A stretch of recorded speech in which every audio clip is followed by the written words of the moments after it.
war work done with, the year 1920 finds Franklin D. Roosevelt at the threshold of a new career. He began to take a prominent place in councils of his party. His keen-minded and progressive thought were eagerly sought on state and national affairs.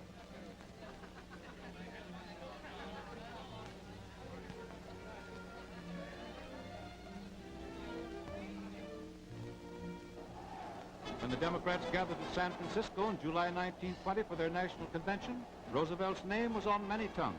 It was inevitable that he should be nominated for vice president to run with James M. Cox.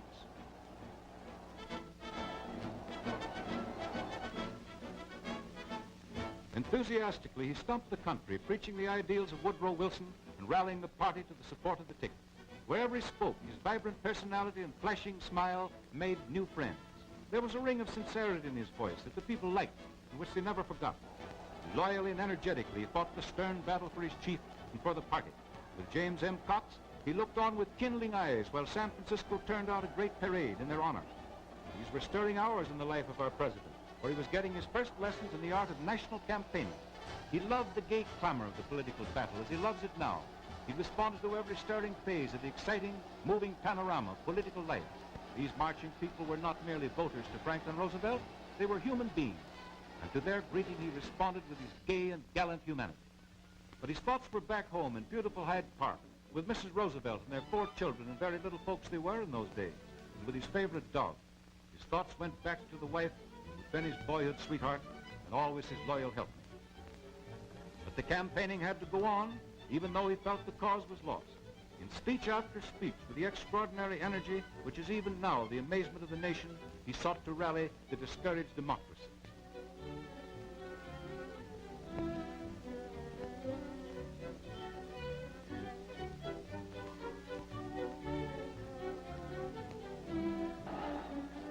Wherever he appeared, his warm personality and friendliness caught the crowd.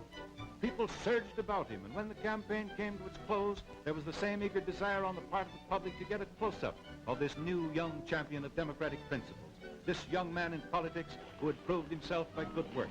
And then it was back home in earnest, to be greeted at his door by his adoring mother, to speak to old friends and neighbors in simple, friendly words of greeting and welcome.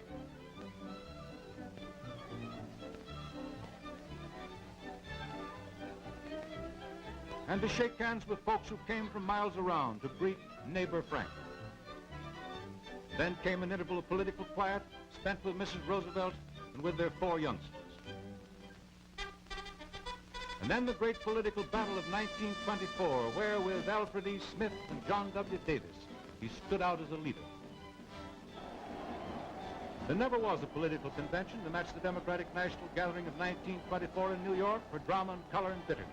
McAdoo against Al Smith, day after day of fruitless balloting, terrific storms of passion shaking the delegates and convulsing the thousands in the gallery. The high note of all, Franklin D. Roosevelt's presentation of the name of Alfred E. Smith, the deathless phrase, the happy warrior.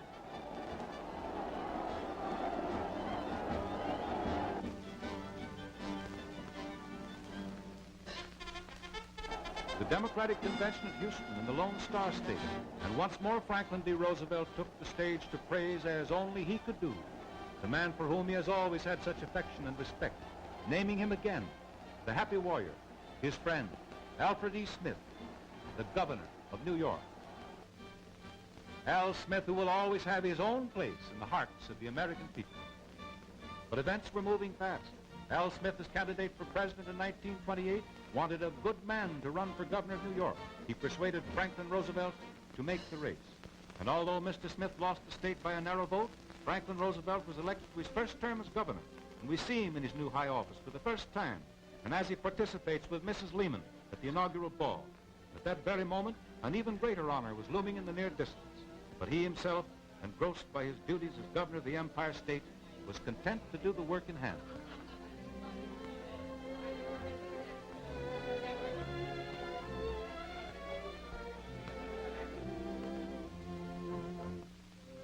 Occasionally he took time off to attend public gatherings, such as the State Fair at Syracuse, driving there with his mother, Mrs. Sarah Delano Roosevelt. And in his democratic fashion, he took his luncheon in the outdoor restaurant with an appetite sharpened by his holiday away from the rigors of office.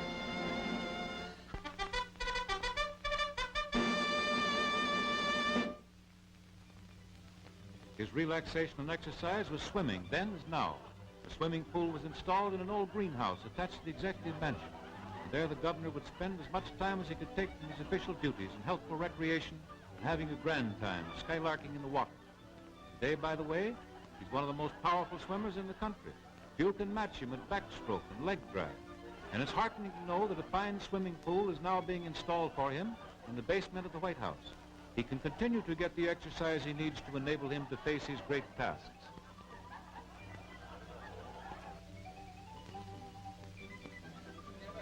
But to go back to his rule in New York, there were tense, trying days. The famous Seabury inquiry was probing the government of the city. Samuel Seabury, whom we see arriving at the county courthouse in New York, was getting closer to the mayor of the city, Jimmy Walker. It's Jimmy Walker, slim, smiling, and sprightly, that we see following Judge Seabury into the courthouse. It became Governor Roosevelt's stern duty eventually to try Mayor Walker on the charges Seabury submitted.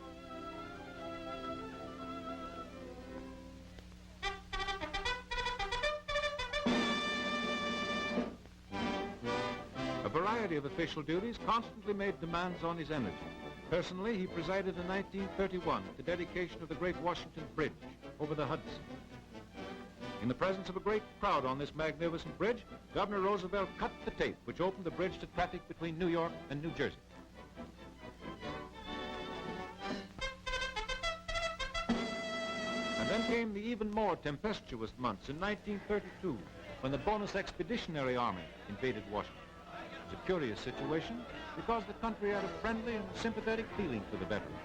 But when their massed forces settled down to stay until Congress gave them the cash bonus, the government finally came to the decision that it had to take strong measures.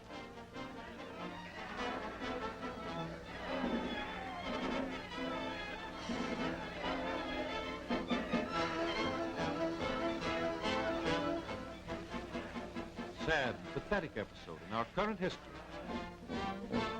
But the assembling of the Democratic Convention in 1932 in Chicago drove almost all other topics out of the minds of the people. Already, Franklin D. Roosevelt was the favorite for the nomination. His leading opponent, by a strange travesty of fortune, was none other than his old friend Alfred E. Smith. The keynote was sounded by Senator Barkley of Kentucky. In order, therefore, to obtain the present will of the American people on this subject of universal controversy, this convention should, in the platform here to be adopted, recommend the passage by Congress of a resolution repealing the 18th Amendment to the Constitution.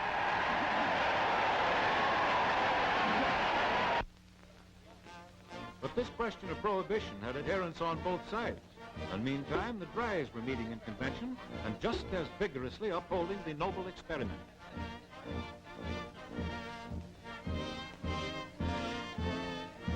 Repeal swept the Democratic Convention, but the presidency was the real fight, and the break came when William Gibbs McAdoo went to the Speaker's stand.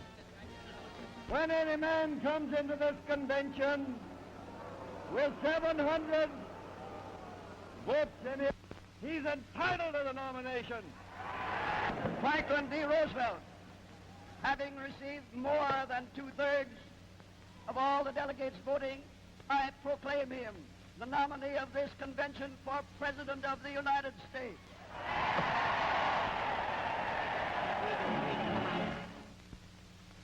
Upon word of his nomination, Governor Roosevelt broke all precedents, a way he has, by flying to Chicago. The country was thrilled to this news.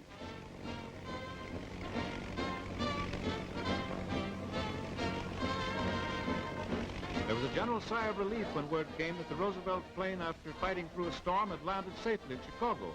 And in a little while, the people heard the roar of cheers that greeted him at the convention hall, and his own familiar voice in thanks to the delegates. You have nominated me, and I know it. And I am here to thank you for the honor.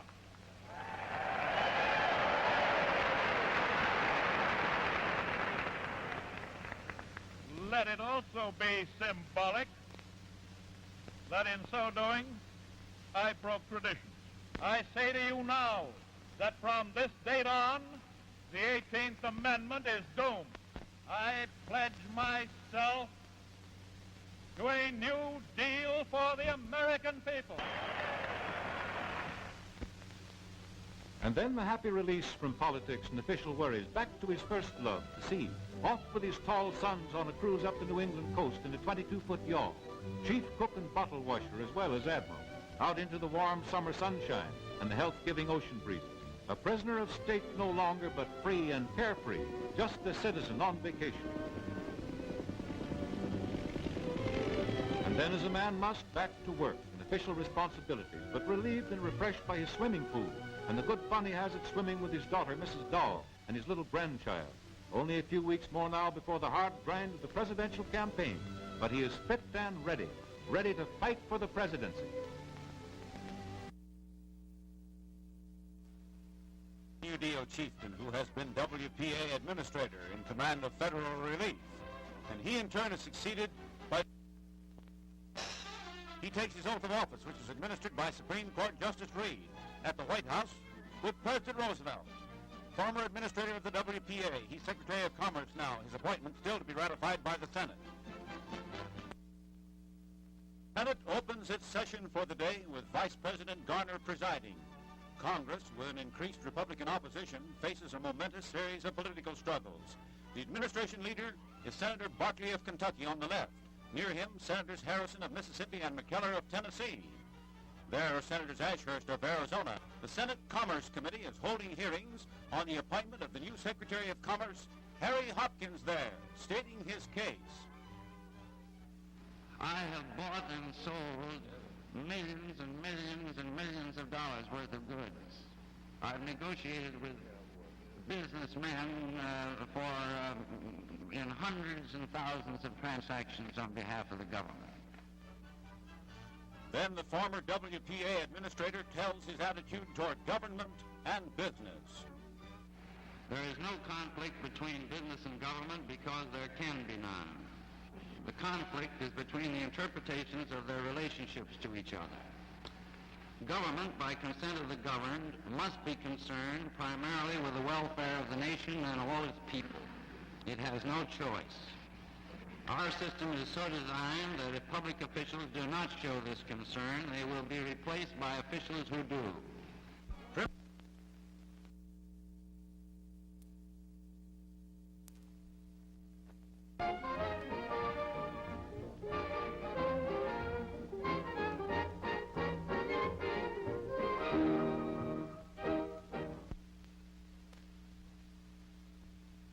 In a nation at war, spending as usual is as dangerous as business as usual. We can't have all we want for ourselves and at the same time give our fighting men all they must have. Everyone in this audience is as deeply involved in this war as our soldiers at the front and our sailors on the sea. We've got to think war and act war in our personal, everyday lives. There's no better way for civilians to get behind a war effort than to cut down spending, to save materials to buy war savings bonds. Nearly 10 million Americans are now buying war bonds. But with the war costing us $120 million every day, we've got to save and buy bonds on a vastly greater scale. We've got to step up the sale of war bonds to $1 billion every month. Every community in this country will have to do its share to reach this quota. All of us who earn regular pay should set aside an average of at least 10% of it every week for buying war bonds.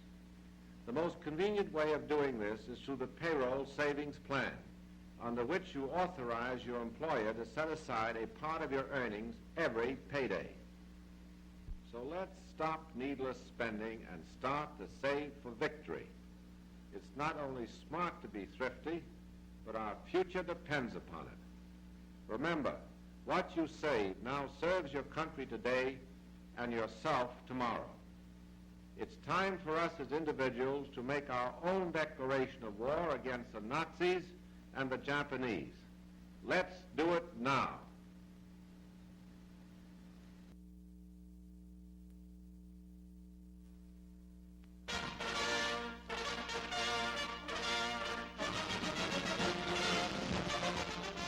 Fourth war loan opening. Members of Congress, Secretary of the Treasury Morgenthau and Vice President Wallace. On the opening of the fourth war loan, where we're asking the people of the United States to subscribe $14 billion, I'm very happy on the first day to be invited to come up to the Congress of the United States and to sell the first bond to you, Mr. Vice President. Thank you for this opportunity, Mr. Secretary, and I want to assure you that the Congressmen of the United States, speaking of the welfare of their country, believe that the buying of bonds is second in importance only to the fighting at the front.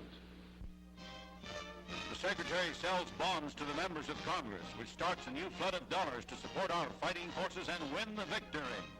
And the boss of the United States Treasury counts the cash, the beginning of the $14 billion.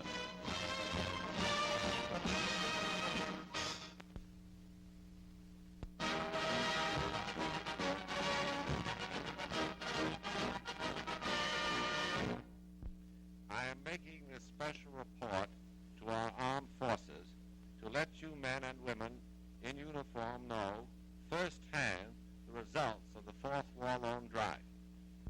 Now I am proud to report to you that the American people answered the call of the Fourth War Loan Drive, not with $14 billion originally set as their goal, but with $16.5 billion, exceeding the goal by $2.7 billion. This on top of the $70 billion which the nation had already invested.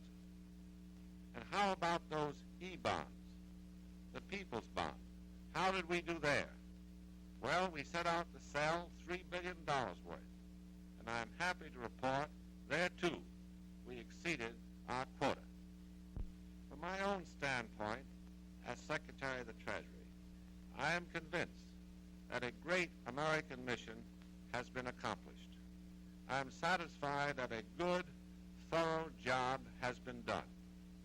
From your standpoint, as members of the armed forces, I know that you can rest assured that in making the Fourth War Loan Drive a success, the American people, more than ever before, have backed your attack.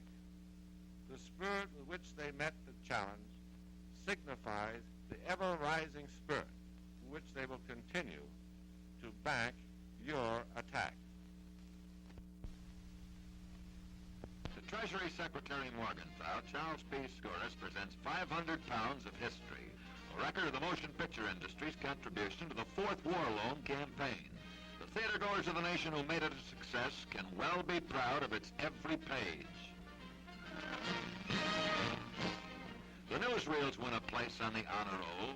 The theaters of America have their sights set for the Fifth War Loan Drive.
in the hills of Vermont, the key of the greatest financial undertaking in the history of the world. Neighbors come to the home of Norman Rockwell to pose for posters for the second war bond drive. This one, Freedom from Want, first of America's basic 4 freedoms. Posing are great Americans, great in the simple fact that they are just folks. Freedom of speech, that America ever may keep the birthright of free speech. Freedom from fear, that America may never know at home the sadistic words blood purge and concentration camp. Fourth and not least, freedom of religion, that any American ever may worship God according to that American's belief, whether it be the majestic service of the city's storied temple or in the simple refreshment of bedtime prayer and praise.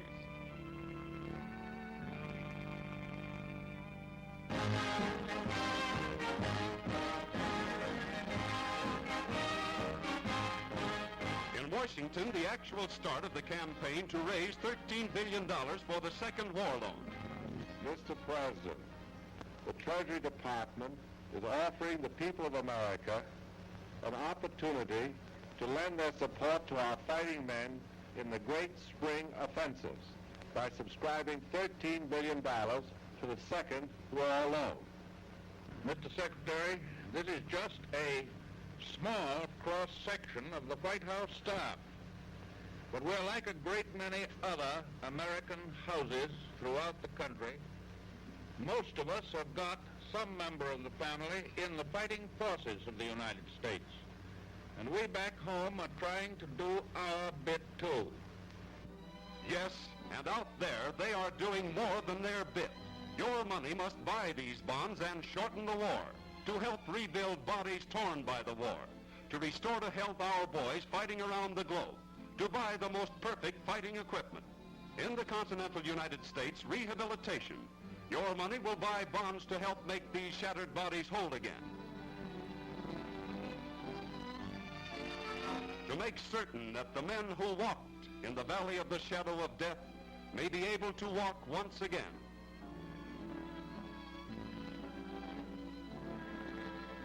That an injured spine may be restored. Your money to buy the bonds for hospitals for these boys. Across America, everyone signs up in the Army buying the second war bonds. On top of the Continental Divide in Colorado, 12,000 feet above the sea. On a western ranch, the bonds find a ready sale. At the White House once again, and the inside story of the first sales of this new war loan. Turn that over, Captain. That's fine. Transaction is complete. Number 9, and all right here. Look, I'm a great salesman. I missed my trade.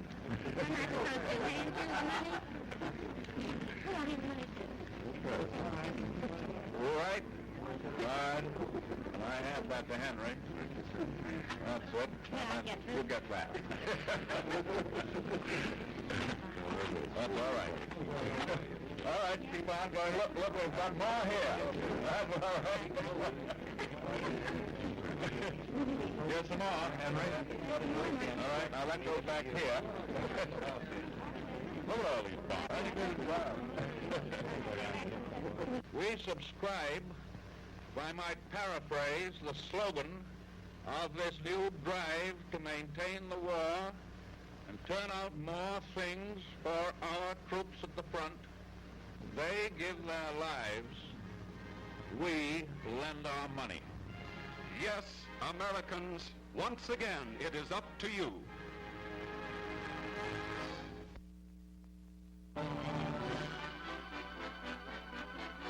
It was an earnest and hard-working First Lady who visited our boys in the Southwest Pacific, as these pictures, just released by the Marine Corps, disclose.